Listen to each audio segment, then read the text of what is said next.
चार लफड़ा और जलेबी फाफड़ा, इसे गुजराती की लाइफ से कोई निकाल नहीं सकता। भाई डायलॉग बाजी ठीक है, लेकिन इसमें बहुत रिस्क है।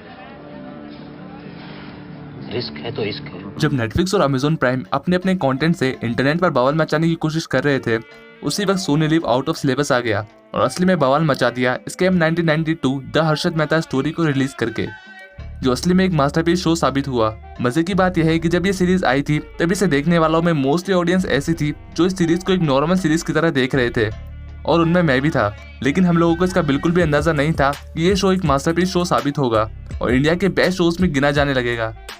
सिर्फ इतना ही नहीं दोस्तों, IMDb पर करंटली इस शो की रेटिंग है 9.5 आउट ऑफ 10, टोटल 69,000 वोट्स के साथ। तो भाई ऐसा क्या है इस शो में जो इसे सारे इंडियन शोज से अलग बनाता है? आज इस वीडियो में यही डिस्कस होगा। काफी सारे पॉइंट डिस्कस करूंगा और उनको one by one break down भी करूंगा। So let's get started.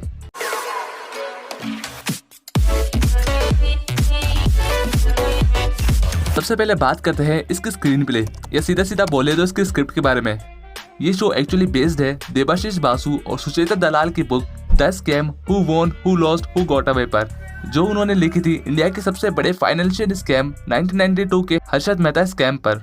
Screen play किसी भी सीरीज या मूवी का फंडामेंटल स्ट्रक्चर होता है। डायरेक्शन और एक्टिंग कितनी ही अच्छी कर लो, पर अगर स्क्रिप्ट ही कमजोर है तो पूरा मेन स्ट्रक्चर कभी बन ही नहीं पाएगा। इंडियन शोज की बात करें तो सेक्रेड गेम्स और टीवीएफ पिक्चर्स का स्क्रीन प्ले बेस्ट रहा है, लेकिन स्कैम 1992 ने इन्हें भी पीछे छोड़ दिया।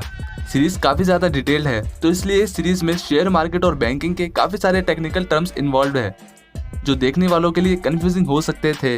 पर इन सभी को इतनी अच्छी तरीके से नॉर्मल वर्ड्स में एक्सप्लेन किया गया है कि जो इस फील्ड से रिलेटेड नहीं है उन्हें भी इस सीरीज को समझने में उतनी दिक्कत नहीं होने वाली। सीरीज के ईच एंड एवरी कैरेक्टर को काफी अच्छी तरीके से लिखा गया है। सबसे बेस्ट पार्ट है इसकी एंडिंग, जो पूरी तरह से सेटिस्फाइंग लगती है।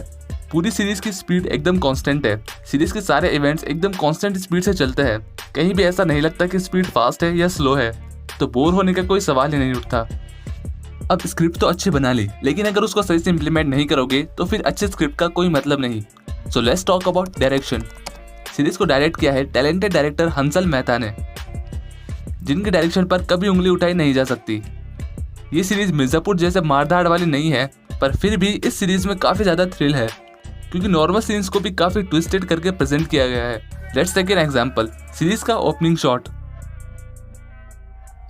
इस सीन का हिडन सीक्रेट हम पता नहीं लगा पाते, क्योंकि यहाँ डायरेक्टर हंसल मेहता ने ऑडियंस को खुद इंटरप्रेट करने के लिए छोड़ दिया था कि वो इस सीन को किस तरह से लेते हैं।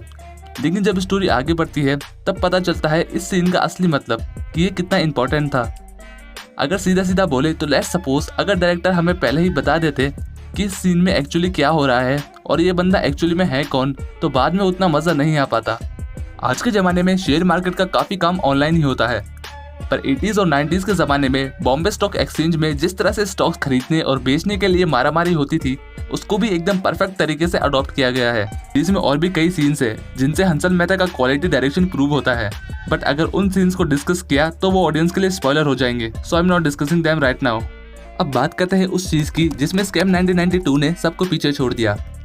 जिस तरह से प्रतीक गांधी ने हर्षद मेहता का कैरेक्टर प्ले किया है, उसे देखकर लगता है कि इनसे बेटर इस कैरेक्टर को कोई प्ले ही नहीं कर सकता था। सीरीज में कई कैरेक्टर्स रियल थे तो कई कैरेक्टर फिक्शनल। जिन भी एक्टर ने इनको प्ले किया, each and everyone was perfect. Series में हर्षद मेहता का कैरेक्टर सबका फेवरेट था, मेरा भी, लेकिन उसके बाद किसी कैरेक्टर ने बवाल मचाया तो वो था के माधवन का, जिसको प्ले किया था रजत कपूर ने। शो पर स्क्रीन टाइम कम था, काफी एपिसोड बाद इनकी एंट्री हुई, पर जितना भी प्रेजेंस मिला स्क्रीन पर, that should be consider as one of the best supporting roles of all time in Indian shows history. इनके बाद प्रणव सेठ का कैरेक्टर वॉज ब्रिलियंट। बाकी सारे रोल्स भी एकदम परफेक्ट थे, जैसा कि मैंने पहले बताया। Ashwin Mehta and Bhushan Bhatt were great. Sucheta Dalal वाले कैरेक्टर को मैं डिस्कस नहीं करने वाला। इस टॉपिक का ही एक सब टॉपिक मैंने बना दिया है इस वीडियो में, वो है कैरेक्टर डेवलपमेंट। हर्षद मेहता का कैरेक्टर डेवलपमेंट तो बुक के अकॉर्डिंग किया ही गया है, but apart from this Pranav का character development was literally brilliant. Initial episode में काफी एटीट्यूड भरा ये कैरेक्टर आगे चलकर इतना कूल बन जाता है, वी नेवर हैड एक्सपेक्टेड। इसे देखकर गेम ऑफ थ्रोन्स के जेमी लैनिस्टर की याद आ गई थी। एक और सबसे इंपॉर्टेंट बात यह है कि इस शो में हर्षद मेहता की हीरो और एंटी हीरो दोनों इमेजेस दिखाई गई है, वो भी इक्वली, वैसे ही जैसे AMC के शो ब्रेकिंग बैड में वॉल्टर वाइट की दिखाई गई थी। तो शो की मेन पॉइंट्स की बात तो हो गई, अब उस चीज की बात करते हैं जो मुझे बड़ा पसंद है किसी भी शोज में, और जो मैं कुछ ज्यादा ही नोटिस करता हूँ, वो है शोज के टेक्निकल एस्पेक्ट्स। इसमें सबसे पहले डिस्कस करेंगे सीरीज की सबसे बवाल चीज की जिसने लोगों को अपना दीवाना बना दिया है, म्यूजिक। स्टार्टिंग का वो 30 सेकंड का इंट्रो जिसको स्किप करने का पाप किसी ने नहीं किया होगा। इंट्रो 30 सेकंड का हो, 1 मिनट का हो या 10 सेकंड का हो, वो ऐसा होना चाहिए जो सीरीज की कुछ एपिसोड ही नहीं, उसकी थीम नहीं, बल्कि पूरी सीरीज को समराइज कर दे। स्कैम 1992 के इंट्रो ने वो कर दिखाया है। इंट्रो में हर्षद मेहता की पूरी जर्नी बता दी गई है, शेयर मार्केट का किंग बनना, उनके लग्जरियस लाइफस्टाइल में 15,000 स्क्वायर फीट वाले घर के साथ टोयोटा लेक्सस कार, और फिर उनका डाउनफॉल। थीम म्यूजिक के अलावा अलग अलग सिचुएशन पर जो म्यूजिक डाला गया है वो सीन को और भी ज्यादा डीप बनाता है। इस टेक्निकल चीज में डिस्कस करूंगा cinematography, literally best ever in Indian series history. कई सीन्स तो ऐसे आए जिसे मैंने रिवाइंड करके 4-5 बार देखा।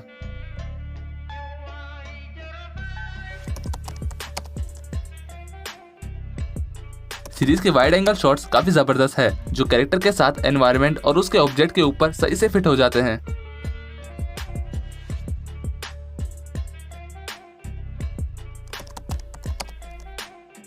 काफी कैमरास को अलग अलग एंगल में फिट किया गया है जो फ्रेम को और भी ज्यादा सुंदर बनाते हैं।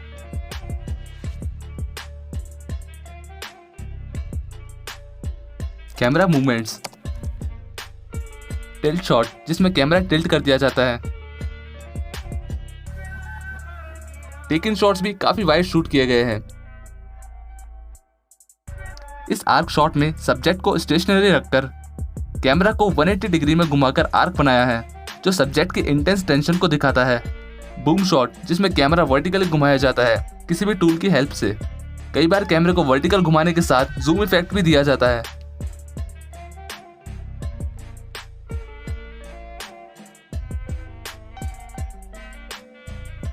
इस क्राउड शॉट में क्राउड के बीच एक सिमिलर सब्जेक्ट को फोकस किया गया है जो कंफ्यूजन और एक्साइटमेंट को दिखाता है।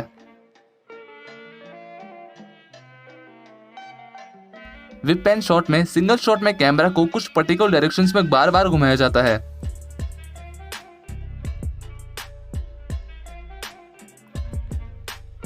इस विप पेन शॉट को देखने के बाद लाला लैंड के विप पेन शॉट की याद आती है।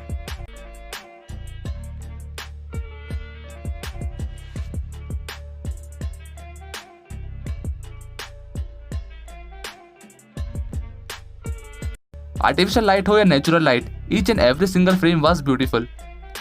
हर एक कैरेक्टर की कंडीशन बताने के लिए क्लोजअप शॉट जो लिए गए हैं that were brilliant. Outdoor scene तो कोई सा भी उठा लो, हर एक सीन काफी अच्छी तरह से शूट किया गया है जो इंडिया की और कोई दूसरी सीरीज में नहीं दिख पाता। मोस्टली इंडोर सीन्स में एक येलोइश इफेक्ट दिखाई दिया जो याद दिलाता है डेविड फिंचर की द सोशल नेटवर्क की इंडोर सिनेमेटोग्राफी की।